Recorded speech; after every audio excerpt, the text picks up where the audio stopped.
Colleagues, good morning. A day in formal real day of work one. It's our honor to welcome you here to the welcoming opening ceremony of the 6th meeting of the board of the Fund for Loss and Damage. It's my great pleasure to welcome you here on behalf of the board and my fellow co-chair Jean-Christophe, the Secretariat and all the colleagues that have made your travel here possible, and also very much to the government of Philippines for hosting us again for the second time.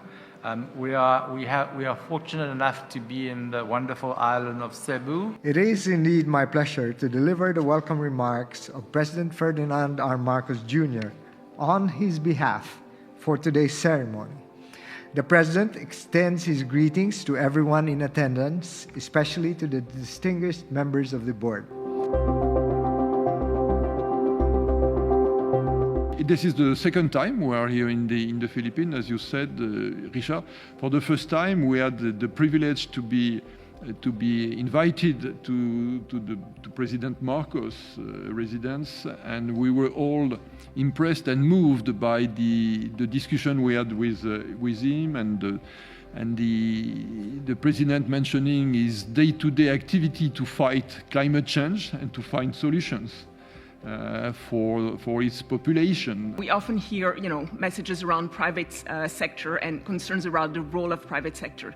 But I do want to flag that in many countries, small and medium enterprises are a core part of the social fabric of communities, and they are absolutely involved both in facing challenges, facing losses and damages, and responding to those. If this fund is to fulfill its mandate, its policies and financing strategies must be designed with the real scale of loss and damage at the center, and not by minimal pledges or the so-called contributor country limitations.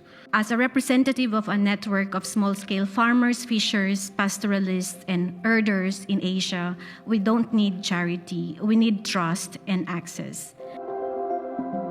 We also need, through this, to be able to provide a call for proposals that provides clear guidance to countries applying for financing. We don't want a situation where lots of people apply where there isn't any chance of them receiving financing. A number of people have raised the need to demonstrate how the particular proposal is complementary to other funding, particularly humanitarian funding. I think that's really vital.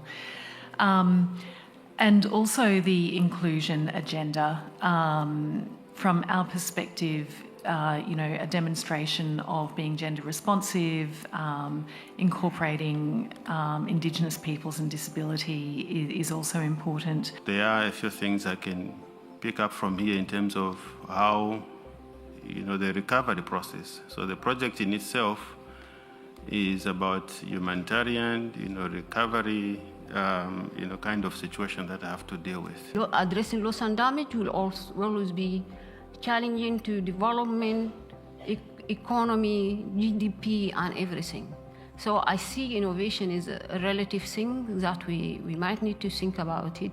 We have decided to go for a pilot phase with a small program of $250 million